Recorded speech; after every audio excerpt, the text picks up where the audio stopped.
ॐ विश्वं दर्पणदृश्यमाननगरी तुल्यन्निजान्तर्गतं पश्यन्नात्मनि मायया बहिरिवोद्भूतं यथा निद्रया यस्साक्षात् कुरुते प्रबोधसमये स्वात्मानमेवाद्वयं तस्मै श्रीगुरुमूर्तये नमः इदं श्रीदक्षिणामूर्तये बीजस्यान्तरिवाङ्कुरो जगदिदं प्राङ्निर्विकल्पं पुनः मायाकल्पितदेशकालकलना वैचित्र्यचित्रीकृतं मायावीव विजृम्भयत्यपि महायोगीव यस्वेच्छया तस्मै श्रीगुरुमूर्तये नमः इदं श्रीदक्षिणामूर्तये तस्मै श्रीगुरुमूर्तये नमः इदं श्रीदक्षिणामूर्तये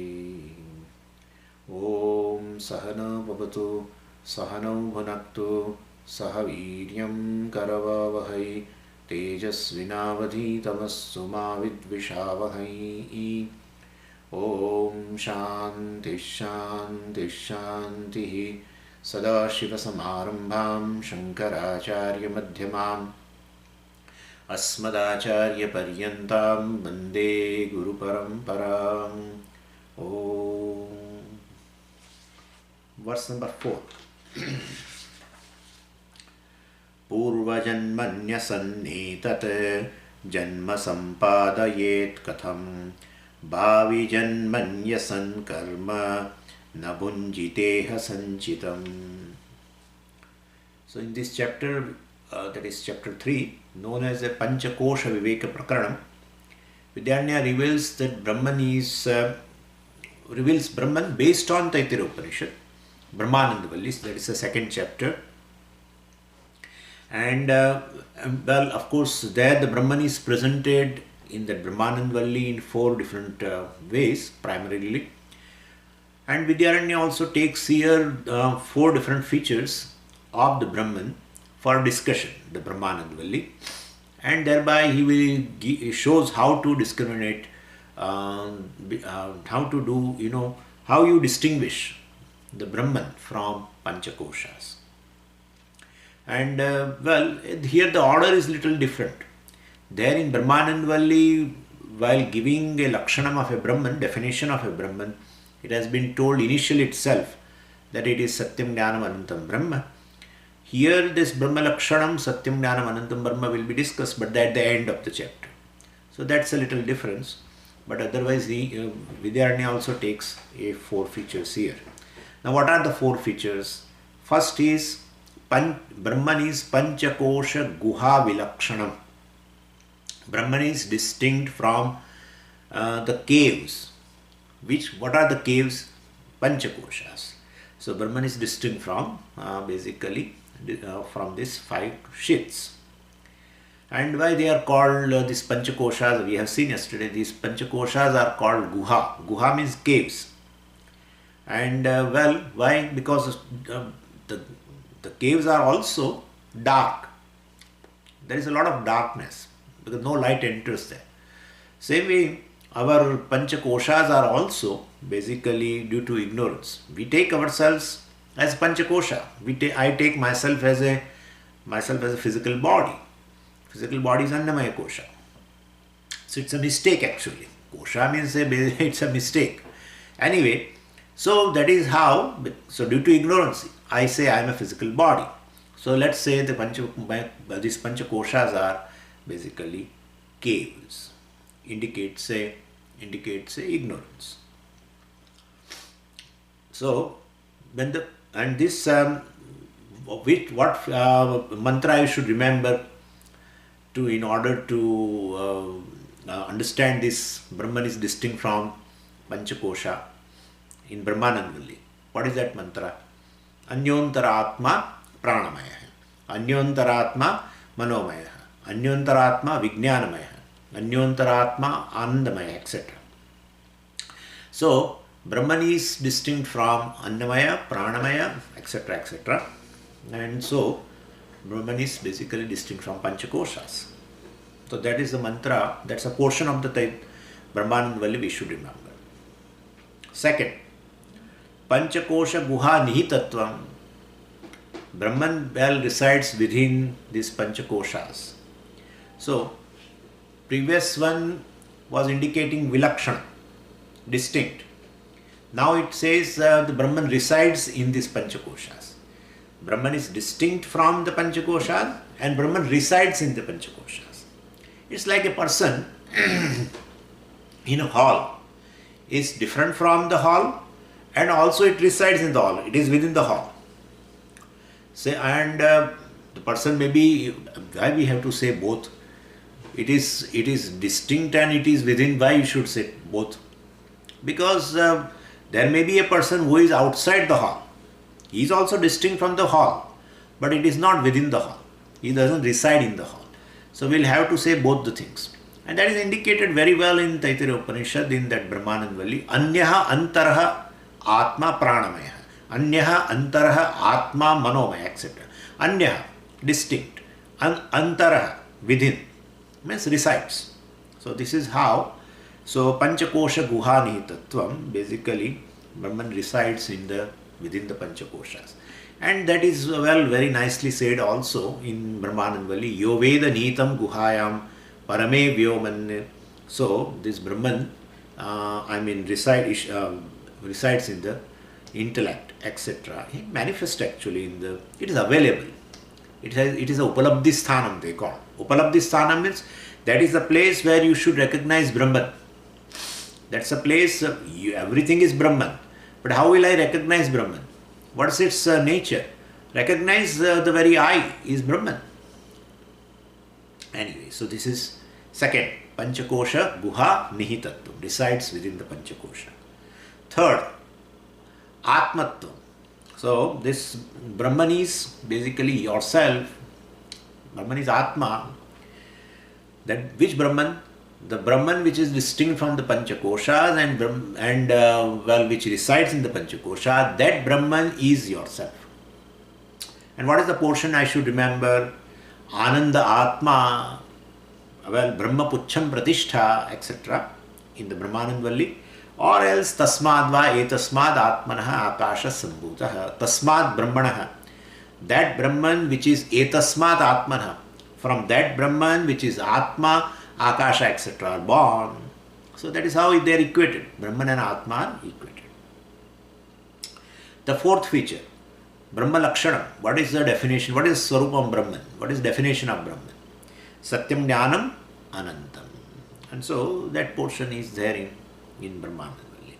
So these are the four features in the Brahmanand Valli, and those four features are discussed here in the third chapter also. And now out of these four features, Vidyaranya takes up Panchakosha Vilakshanatvam, means distinct from Panchakosha. That topic he takes up from verse number 2 to verse number 10. And as such, we know what are the Panchakoshas. Right? We have seen that in Tattvabodha, etc. But in verse number 2, he defines within one line all the Panchakoshas. So, this is the line of discussion here. And we have seen that, so we won't go again. And the line of discussion will be, he will define every kosha, and then he will show that it is distinct from the Atma, or Atma is distinct from that. That's the thing. Panchakosha Lakshanam, definition of Panchakosha, and Panchakosha Vilakshanam, distinct from Panchakosha. Atma is distinct from Panchakosha. Both the things will be discussed. So, for every word, the verse definitely will tell you the Lakshana of that particular kosha, and also indicates that it is Atma is distinct from that particular kosha. Then, and then the third verse we have seen yesterday that he defined Annamaya kosha. Pitrubhukta annajata virya jataha anne naiva vardate dehaha saha annamaya. This is Annamaya, which is born of the food and which is sustained by food, goes back to the food. That is Annamaya, etc. That is the physical body. And then this much is a definition of Annamaya. Then it says in that verse number 3, Na Atma, so vilakshanatvam. It is distinct from Atma. Atma is distinct from that. Prakcha urdhvam cha tadabhavatah, and he gives the reason why it is not an Atma. And that part we were discussing yesterday in verse number 4. Prak urdhvam tadabhavatah. It was not before and it won't be there in the future, and therefore that is not Atma. How to explain, understand that? So in verse number 4, he is explaining that part of the verse 3. And he was telling that why body cannot be taken as Atma. Why Atma will be distinct from the physical body. So, if you take body as Atma, he is explaining. If you take body as Atma, physical body as Atma, and not distinct, you don't take Atma as a distinct from physical body, well, there will be a problem. Problem will be what? Well, question. Question will be there. And what question? Universal question. Every satsanga will have this question. That question you will never miss. No teacher misses this particular question in any satsanga, anywhere. Universal question will be raised. And that question will be raised, that's fine. But you will not be able to answer that question if body is Atma. Anyway, tell Swami what is the question first. Well, that question is, why do good people suffer? And why do bad people have a gala time? So this is a question. So basically, my suffering is not proportional. They want to say that. My suffering is not proportional to what I did. What I did is entire life till today. I have done all good karmas. And but looking at my suffering, I don't think they are directly proportional. My good karmas basically are so much, and basically the suffering is also so much. Actually, my good karma is it is a directly proportional. I'm sorry. So my good karmas also are more, and my suffering also is more. How it is possible? Good karma should bring down the suffering. Instead, it is increasing. So if body is Atma, if that is the fact, no teacher will be able to answer it. No teacher, whoever may be. Universal teacher also, if you bring, this universal question cannot be asked by even a universal teacher. By Jagat Guru, I mean. Shri Krishna himself. Anyway, normally action and result, they are proportionate. It's inversely proportional. I mean, more the good karmas, less suffering. More bad karmas, more suffering, etc. Should be there, right? Or more good karmas, well, there should be more comforts, more favorable situations, etc. That way also you can take. That is a directly proportional. Anyway, so these are this is a question. So, let's take we all know that body is Atma. Let's say that way. Now, how to answer this question? What is the question? Why do good people suffer and why do bad people have a gala time, etc. So, there are three answers for that. See, you suffer due to Purva Janma Karma. And because you say you have not done anything wrong in this life, you only say. Therefore, definitely you should not have a suffering. Still you have a suffering. Then you have the karmas maybe of the past life. What can we say about it? So then, well, definitely karmas will be of the past life. Unfortunately, well, we don't remember those karmas which we might have done wrong, but that's of the past life and we just forget it.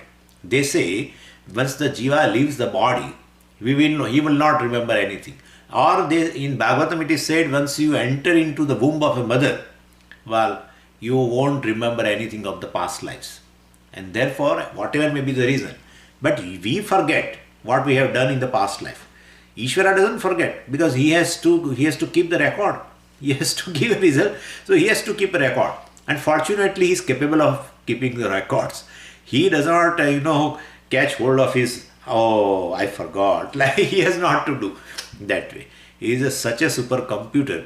All the karmas, with all whatever the intentions.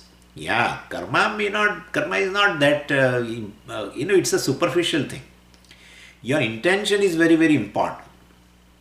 You may be very welcoming a person, But in your heart, you may be perhaps, maybe hating the person, and maybe thinking that, well, he should leave, he should leave immediately. Outwardly, you may be saying, oh, so nice of you, you have come here, and I'm so happy to see you after a long time, and this and that, and then, but ultimately, so your intention, and when he can count intention because he is Antaryami. And so remaining within everything in the creation, there is Antaryami Brahmanam in Brihadaranyaka Upanishad. Very beautiful. So basically he resides in everything. He is a control of the entire universe.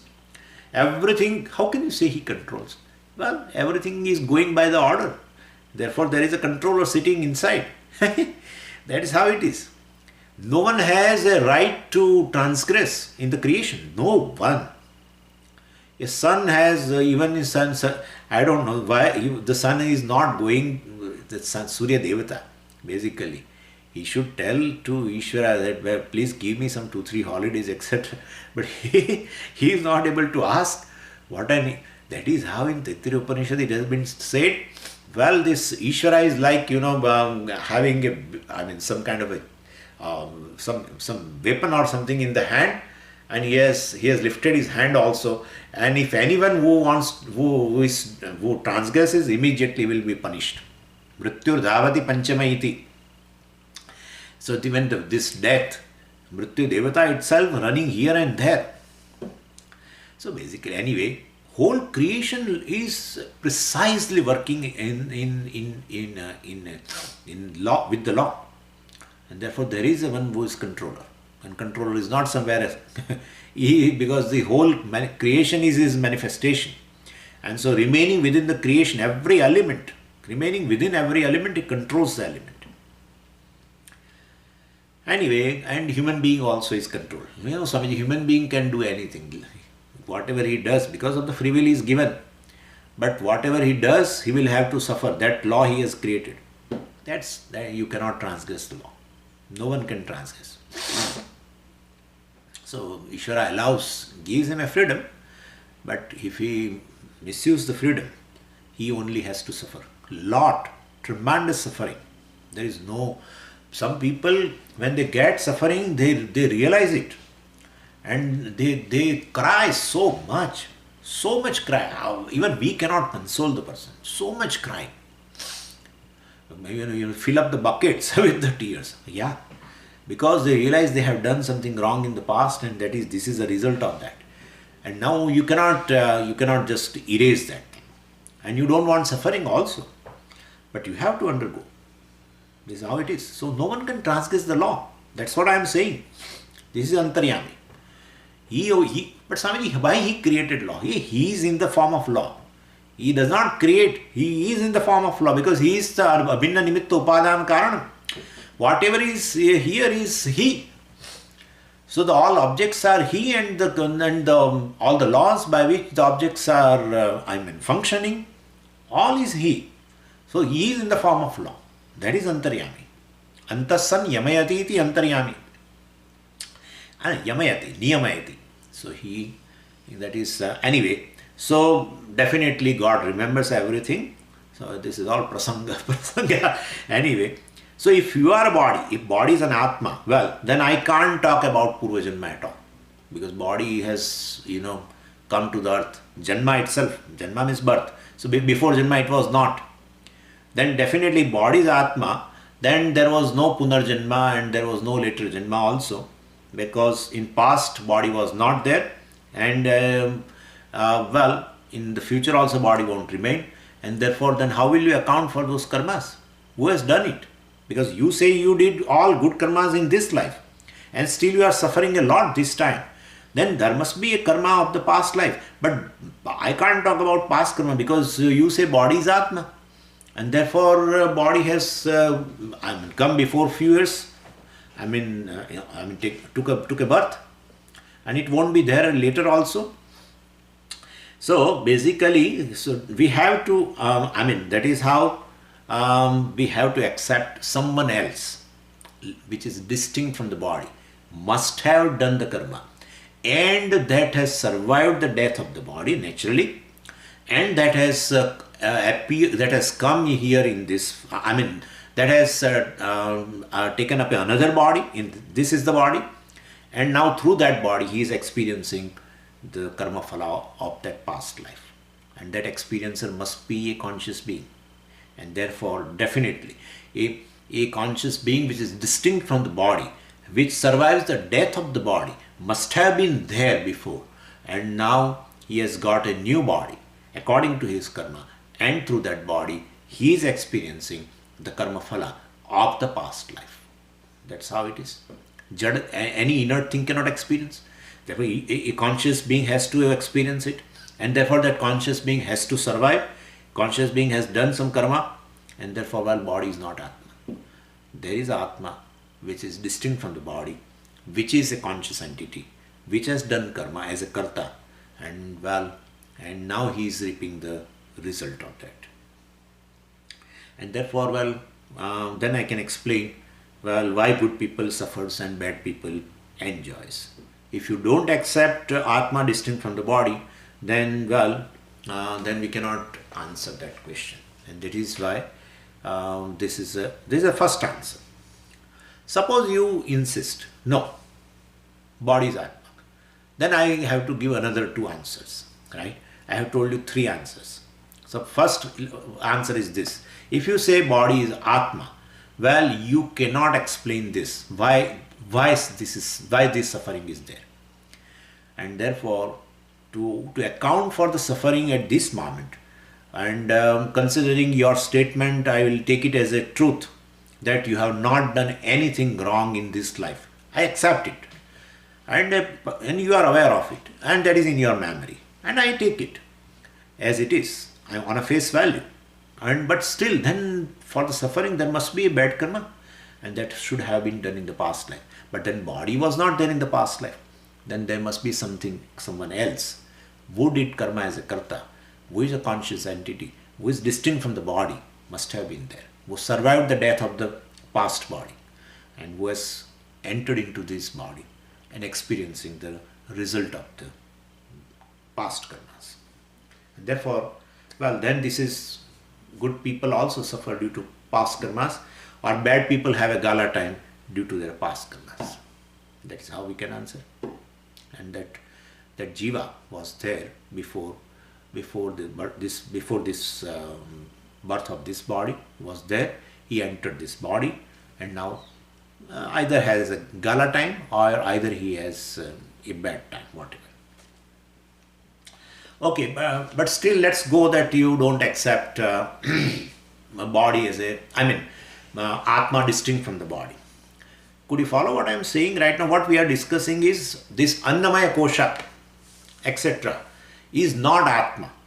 And we have taken a Purva-paksha here that body is Atma. Let's take that way. And then we are explaining that, body is not Atma, Atma is distinct from the body. This is the way. So, Panchakosha Vilakshanam. So, Annamaya Kosha Vilakshanam. Atma is distinct from physical body. For that sake, a Purva-paksha is raised, and we are answering the Purva-paksha. Now, I have told you three answers we can give. And the first answer we have already given. Second answer is, suppose you say body is Atma.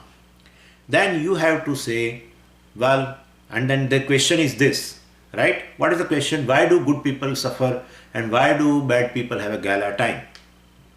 If that is your question, then I give you the second answer now. What? The God is unjust. What is the first answer we gave?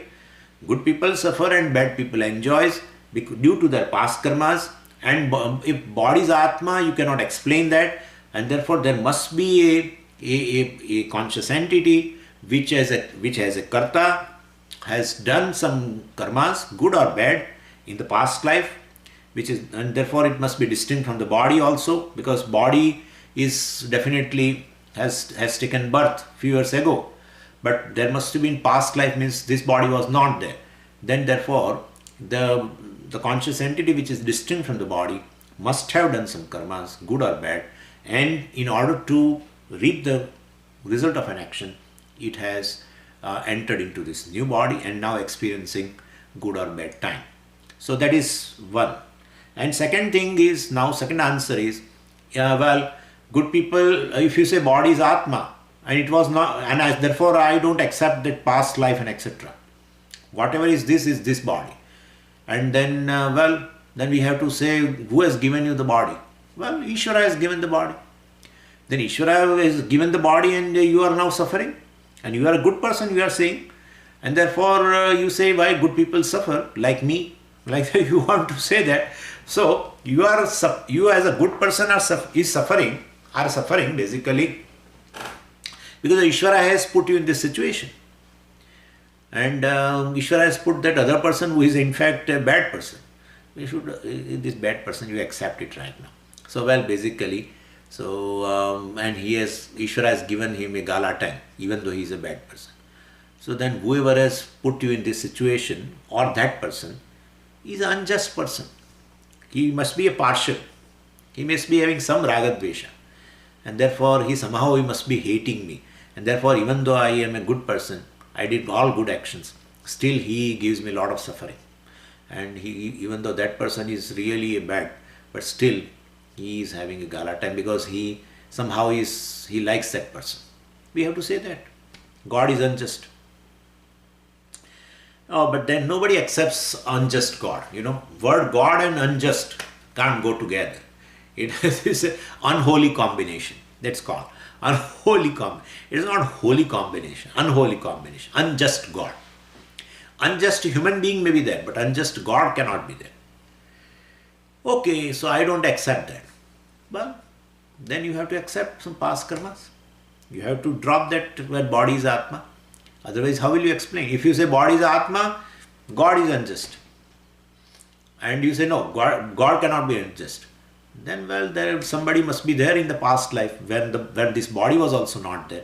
Must have done some karmas, good or bad. Accordingly, he is getting the result in this life. So, this is the second answer. So, both the answers are not accepted. And still this question is lingering. So, third answer. Now, third answer is, okay, leave it. Everything is accidental. You are having a suffering. It's just by chance, It's accidental. He is having a good time, a gala time, etc. Well, that is also by chance. It's accidental. There is no law, nothing. You just accept it as it is. And so, well, you drop word why from your dictionary now. Because why you cannot ask now? Accidental means what? There is no cause. There is no cause. That is how accident is called in Sanskritam akasmat. Even in Gujarat they have a word. Akasmat. Akasmat means A stands for the negation. A stands for negation. And so na kasmat akasmat. Kasmat karanat na. Kasmat means why. Na. So you cannot. Accident is something where you cannot ask the cause. So if you say everything in the creation is accident, like scientist, everything in the creation is accident. If you say so, then well, there is no cause-effect relationship. There is no cause-effect relationship. In fact, you have to drop cause-effect relationship from everything. Right? Not that just for the karma. You should not ask any reason for anything. Somebody comes and slaps you. You should not ask. You should just take a little ice and just rub it and walk away. Don't ask that person, why you have slapped me. Well, you should not ask that person. Because there is no cause-effect relationship. Everything is accident, right? Everything is accident. So therefore he slapped you. That's just an accident. He has beaten you. You are walking on the road, taking a walk, and he just came and anyway. So this is, immediately you ask why.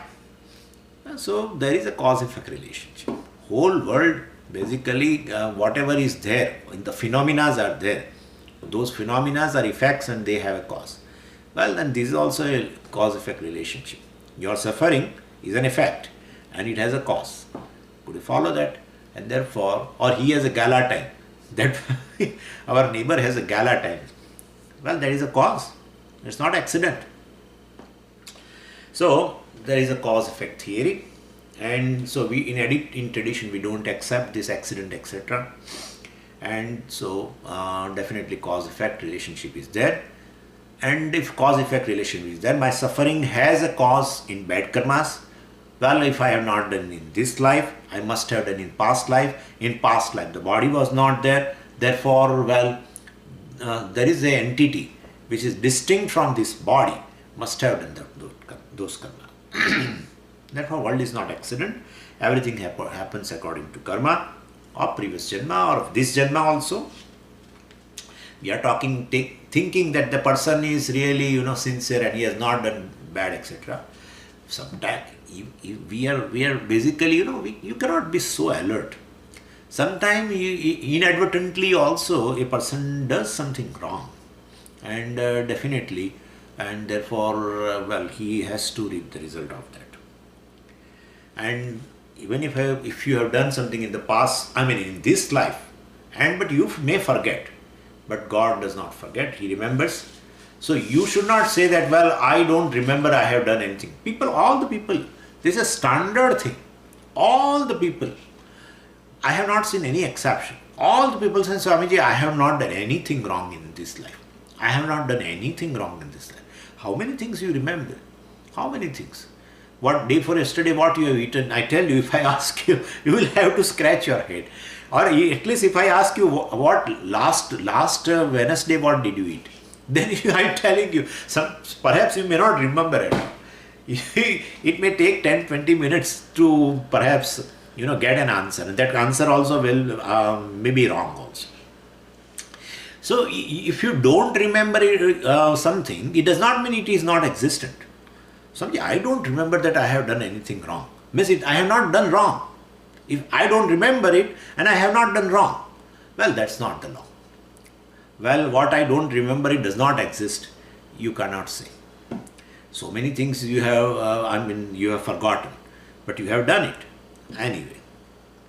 So they are existent. Many things you forgot, but they are existent. Similarly, we have gone through many janmas also, and in this janma also we might have done wrong, in the past lives.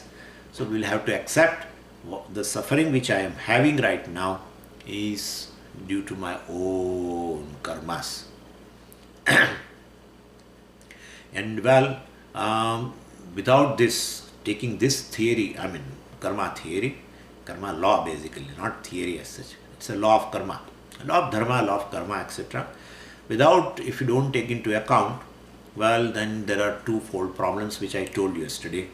That first problem is, I will have a suffering for actions which I have not done at all. And a person who commits mistakes and crimes and suicide, he will remain free from the papam. Like, the LTT people used to do in those days. So they do a bombing and they kill the people and what. And when they are caught, so they will have to undergo suffering then. So immediately they generally keep a cyanide tablet somewhere in the mouth. And as they are caught, immediately they chew that tablet and suicide them. Give up their lives. So so then we feel that he has killed so many people and this and that, and well, he has gone without any kind of suffering. So all papas will be gone then. No, that will not be the case. If body is Atma, definitely that will be the thing, because bodies perish. So Atma is also perished. Now nobody is left over to reap the results. So basically that's not the case. So person can easily escape from moral responsibility if body is an Atma. Shastra says, well, that is not the case. Even after doing crime, you can't escape, because you are not the body. You are someone behind the body, and you have to pay the price dearly. And so you will get a new body, and you will have to undergo that experience. So to avoid both the problems, what are the problems? Akrita abhyagama and krita vipranasha. Akrita abhyagama. I have a suffering right now for which I have not done anything wrong. Akritam. Kritam means done. Akritam, not done. that dosha will arise if you say body is Atma. Or Kruta Vipranasha, which the person has done something wrong right now, killing and all that and everything, and so many people, and he commits suicide. Well, if body is Atma, over. Bodies perish, Atma also perish, and therefore definitely no one will be there as experiencer to experience this result of this papa karmas. That could not be there. And therefore, to avoid both these doshas, akrita bhyagamaha, krita vipranashaha, basically you have to accept Atma, which is distinct from body, that is annamaya. So it says, Purva Janmani asandeha. Deha we have to supply. So I'm seeing verse number 4. Purva Janmani asan, we have to supply word deha. Etat janma katham sampadayet. And also bhavi janmani asan. Here again deha. Iha sanchitam karma na bhunjita. So basically I have explained you Purva Janmani asan. This deha was not there in past life. Then whatever has been done in the past life, well, who will undergo that? Who will reap the result of that? Definitely there must be a continuity of a Atma which is distinct from the body in order to experience Sukha Dukkha of the past life must be there. So etat janma katham sampadayat, in this janma how can he reap the result of the past life if body is Atma? Bhavi janmani asandeha iha sanchitam karma na bhunjita. Bhavi janmani asandeha. This deha won't be there in the future.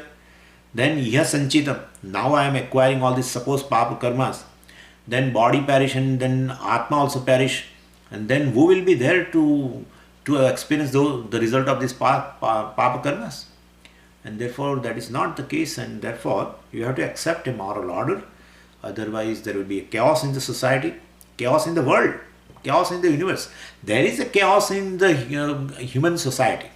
That is there, created by the human being. Human being, wherever he enters, he will create chaos. Wherever. He may go to forest, he disturbs the whole forest. He goes into the ocean, disturbs the harmony in the ocean. That's all that they call, anyway, if I remember I will tell you. Ecological balance, let's say. That's harmony. So it is disturbed. He goes into space, he will create. More he goes into the space, there also will create some problem. So wherever he enters, he does. Either going up, going down, or here on the earth also. Anywhere he enters, he creates. A single human being is there, you may feel that, no, Swamiji, because the human being fights with the human being and therefore there is a problem. No, need not be, sir. Need not be. It's just a single human being is there. And he is living in the forest. He can create problem. He can cut the trees and what not. And because of the greed and so many things, we don't want to discuss right now. But a single human being also can create a disharmony, ecological imbalance, etc. Anywhere. And therefore, anyway, so definitely he should survive even after the fall of the body in order to experience the karmas basically he has done. And therefore, Atma is distinct from this physical body, Annamaya. But Swamiji, this is a jiva. You are saying he has done. Atma has not done karma. I have told you that jiva there is no jiva. You take it as a jiva. But you are saying you are karta. Yeah. I am saying we are karta under ignorance. That's all.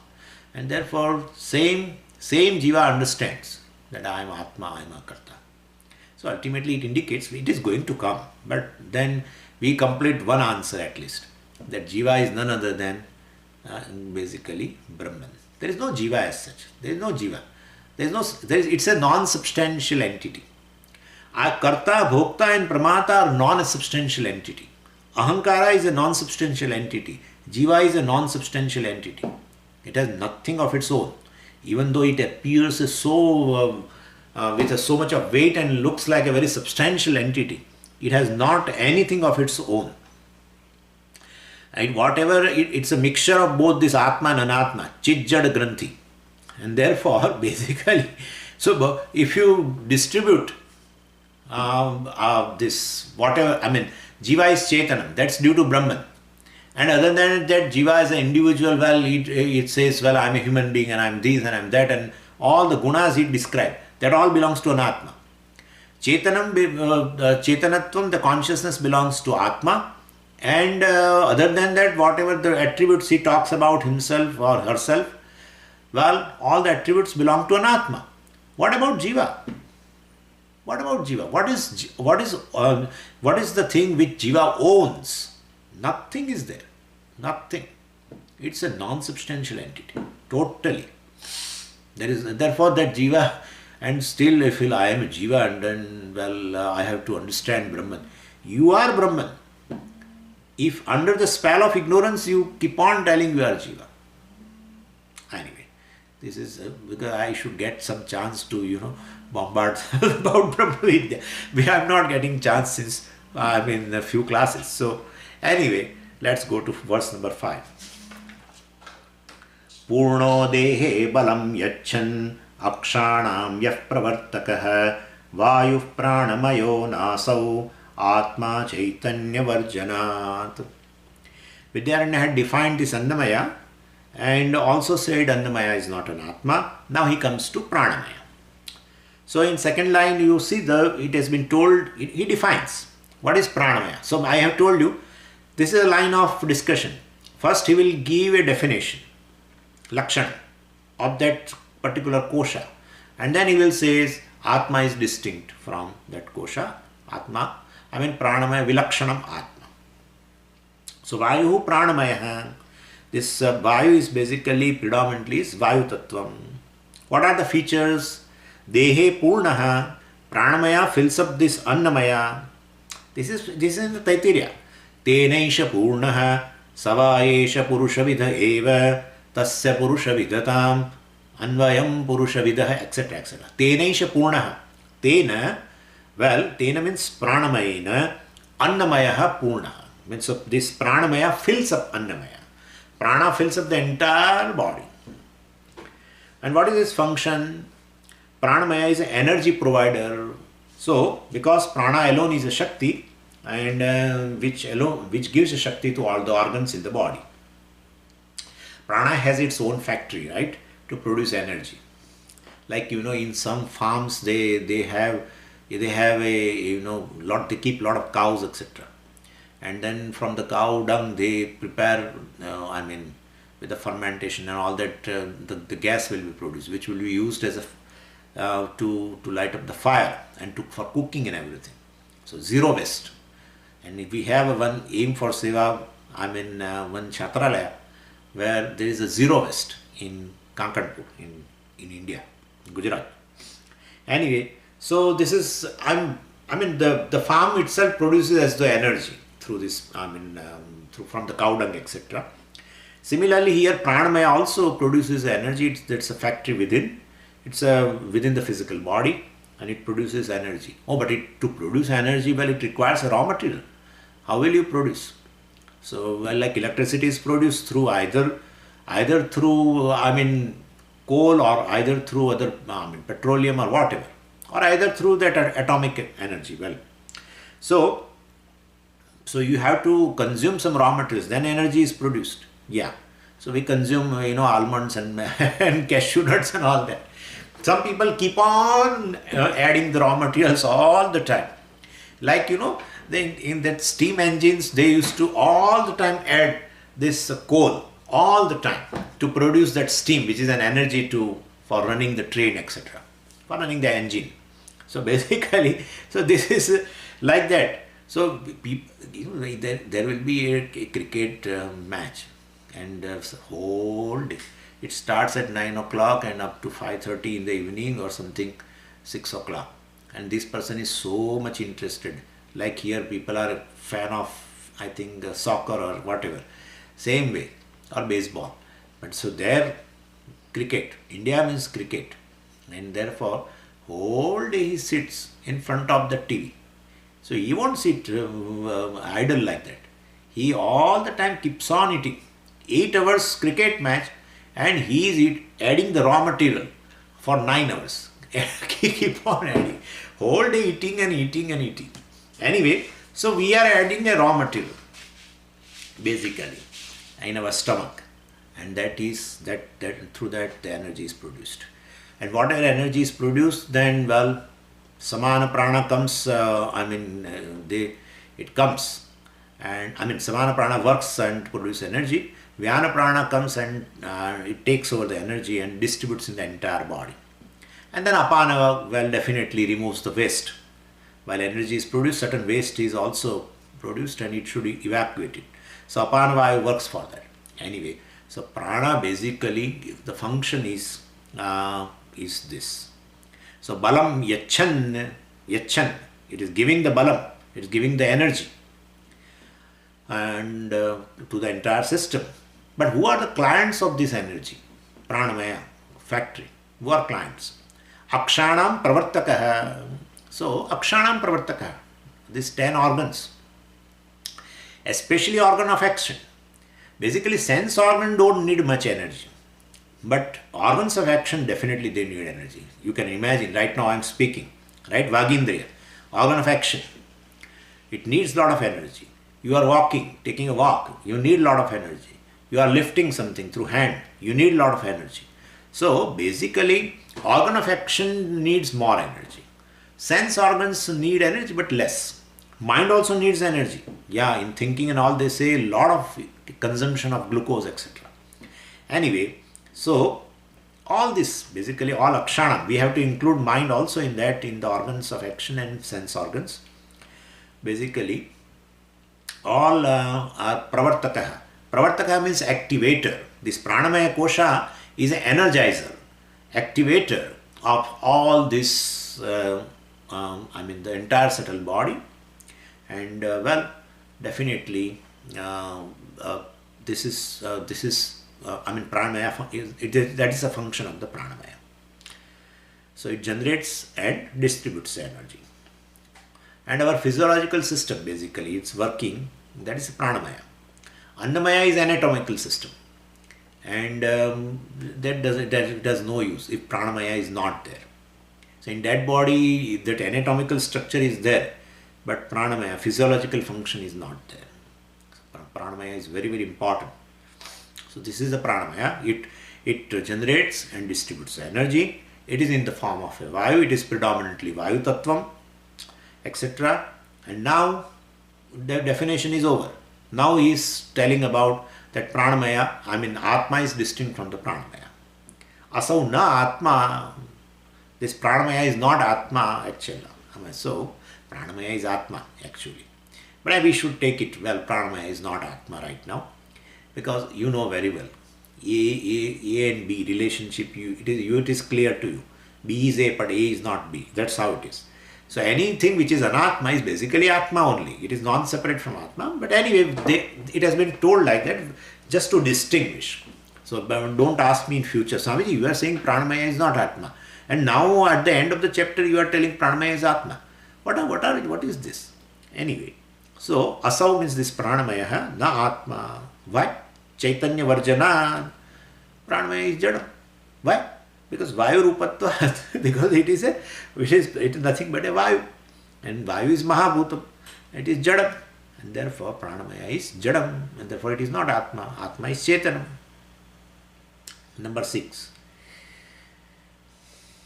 Ahantam mamatam dehe gehadau chakaroti yah kamadyavasthaya bhrantah nasavatma manomayah. Now we can understand.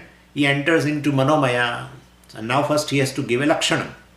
First lakshanam of this manomaya. What is the definition of manomaya? Brantah. In second line you will see Brantah.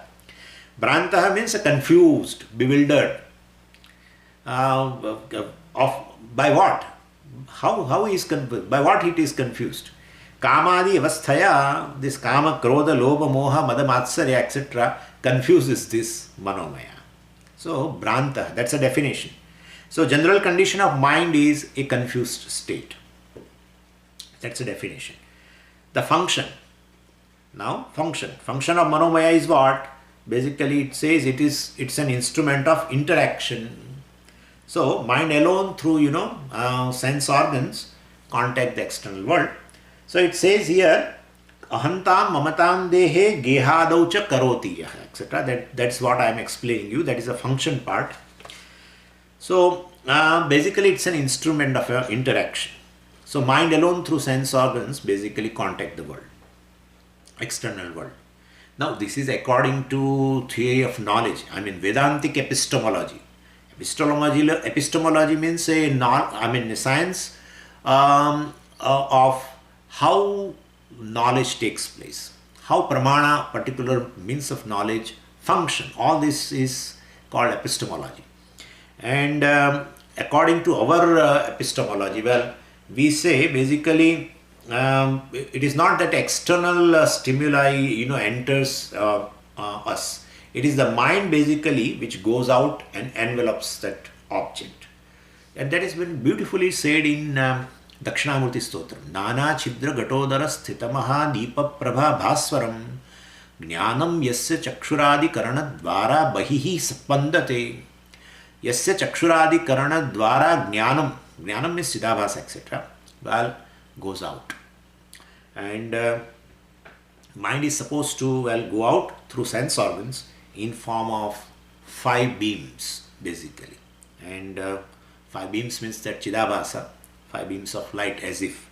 And whatever falls in its way gets will be lighted up.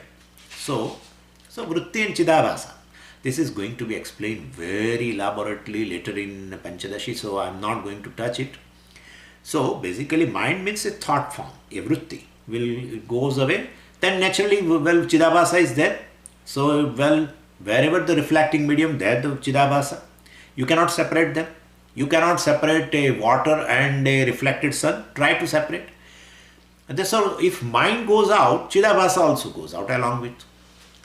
So basically, it's that vritti which is endowed with this consciousness goes out, and vritti basically removes the cover of that object as though, and chidabhasa illumines the object, and that's how knowledge takes place.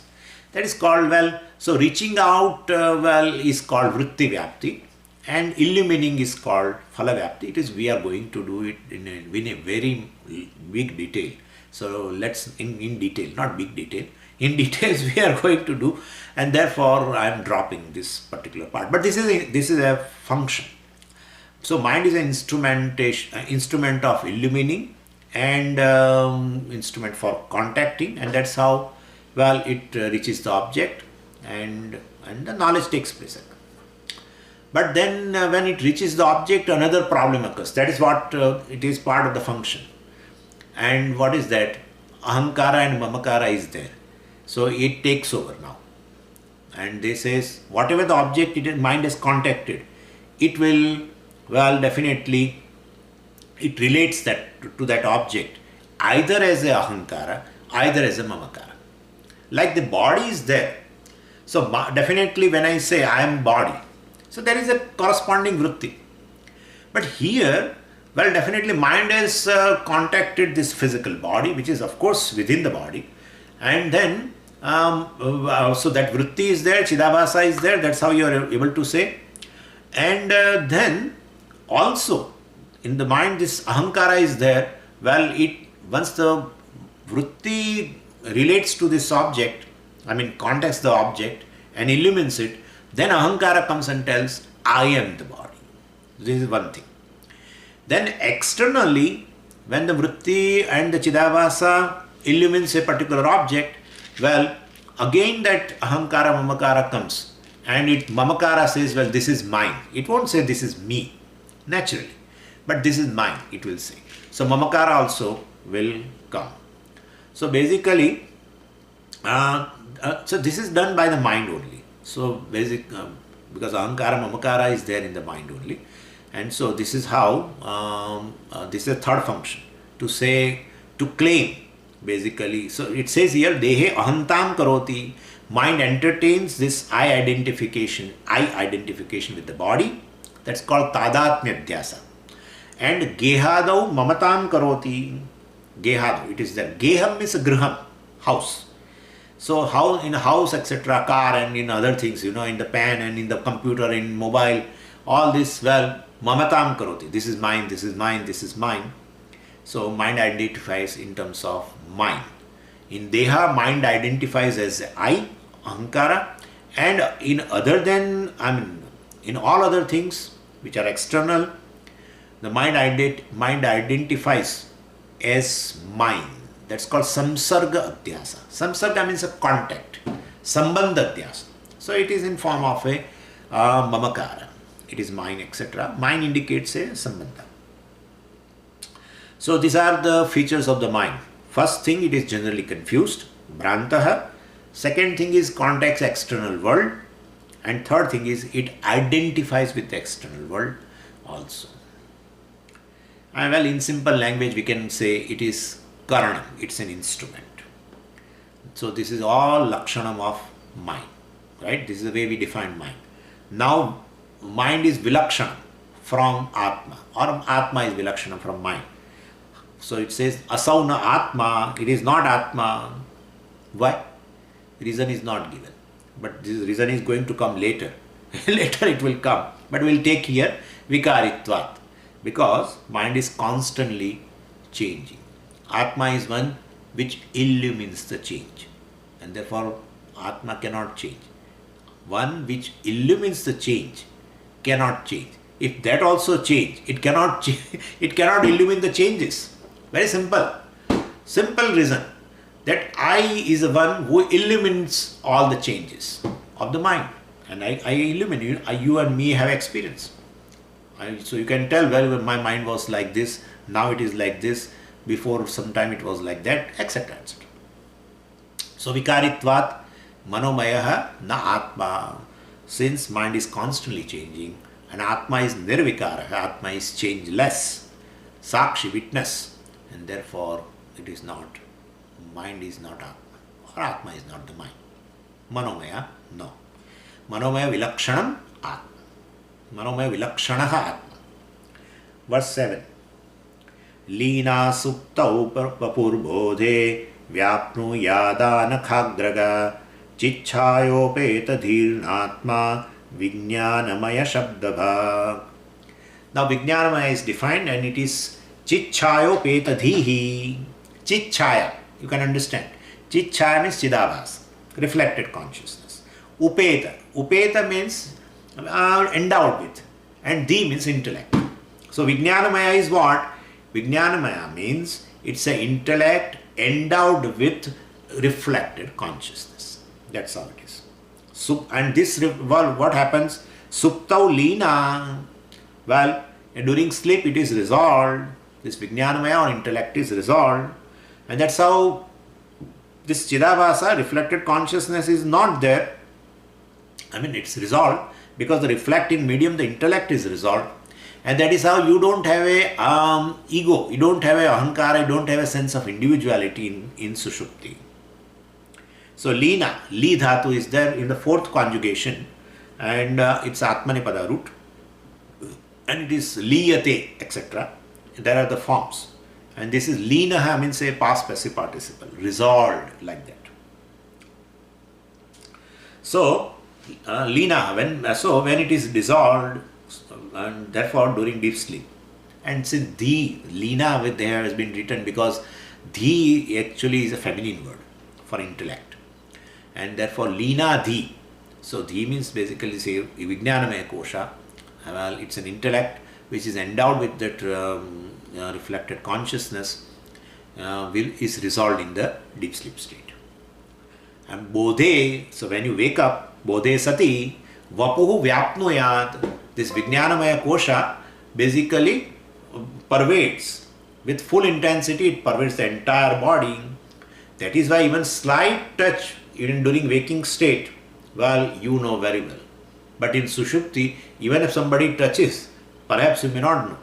Many people, even if you touch, for just waking up, if you touch them, they won't. You have to literally, violently wake them up. Some people require a violence to wake them up. So basically, You have to shout either. Some people don't even listen to that shouting also. Somewhere quarrel takes place in neighbor, etc., and they are shouting, and a lot of things are going on, a lot of commotion. But these people can sleep very well. Then nothing happens to them. Anyway, so Vapuhu basically Vyapnuyat.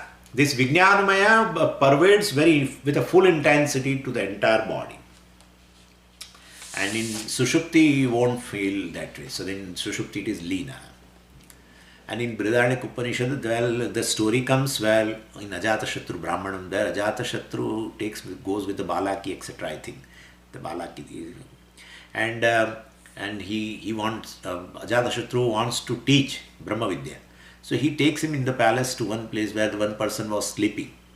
And, he touches him, but he does not wake up. Then he little shouts, he does not wake up. Then he violently disturbs that person while he wakes up. So then Ajatashatru asks, where was this Jiva in the Sushupti? And how come he does not respond, etc. And then he teaches also. He raises this question and teaches her later. Anyway, so during sleep he is withdrawn. Means Vijnanamaya is withdrawn. During Jagrata Avastha, he pervades the entire. Vapuhu means body. It's a Sakaranta word and it's a neuter word.